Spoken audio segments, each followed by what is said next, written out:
તો ગાઈઝ ઘણો બધો કે કરતો હતો આપણો સબસ્ક્રાઈબર કે ભાઈ તમારી ફેમિલીનું અપડેટ આલો કે હું થયું બધાની તબિયત કેવી છે.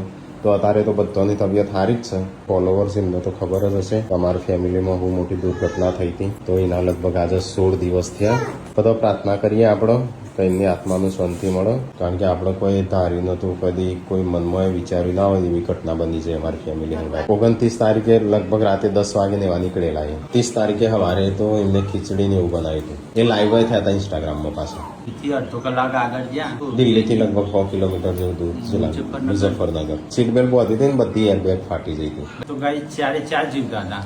એની પાછળ જે ગાડી હતી, ગાડી બાજુ પોણી હતું અને પોણી પાછળ હતા ને એ 2 જણના હાથ દેખાય છે, કમ્પ્લીટ હલતા બતાવે છે. એટલે સારવાર અડધી કલાક 2 કલાક જેવું લેટ પડી ગયા. તાત્કાલિક સારવાર ના મળી. તો ગાઈઝ અમે લોધરા નાસ્તો વાસ્તો કરે ને તો તમે વિડીયો જોયો હશે. એ નાસ્તો કરીને થોડા આગળ નીકળ્યા ને ભાઈબંધનો ફોન આવ્યો કે તારા જીજાજીનું એક્સિડન્ટ. એટલે મને તો મને એમ ના આવી પેલા. એટલે એને તો એમ કીધું કે ખાલી એક્સિડન્ટ થયો, એક્સિડન્ટ નથી પણ વધારે વાગ્યું નહીં, હાથ એટલે ખોટું પેલો ટેન્શન ના લે એટલે એમને કશું કીધું ના.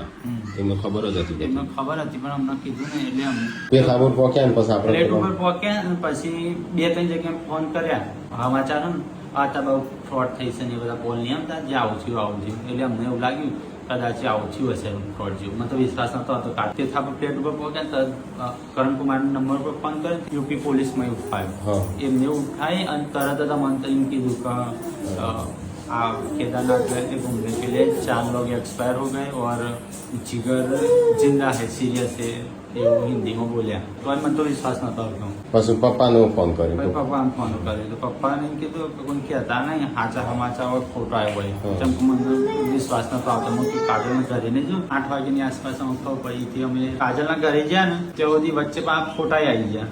અમે ભાઈ મોકલી અમાર તો રવડાય નહીં, રોવાઈ.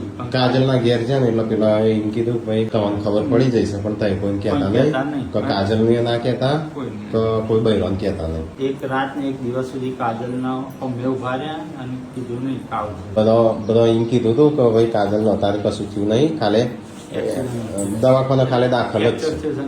હવે કાજલ ના આપણને ખબર હોય કે ભાઈ આવું થયું છે અને કાજલ આગળ ઇન્દમ જઈને ઉભા રહેવાનું થાય, પેલા કે બોલતા નહીં, કશું કહેતા નહીં. જો પ્લેનમાં લાવવાના હતા રિટર્નમાં તો પોસ્ટમોર્ટમ રિપોર્ટ નતો આવ્યો. 40 કલાક જેવું થાય એટલે 3 દાડા જેવું થઈ જાય. 3 દિવસ સુધી પછી એમ્બ્યુલન્સ થ્રુ લાયા. કાજલ નું તો જાણ ખબર પડી. બીજા દાડા સવારે પપ્પાને આયા મળવા, એના પહેલા જ કોકને કહી દીધેલું.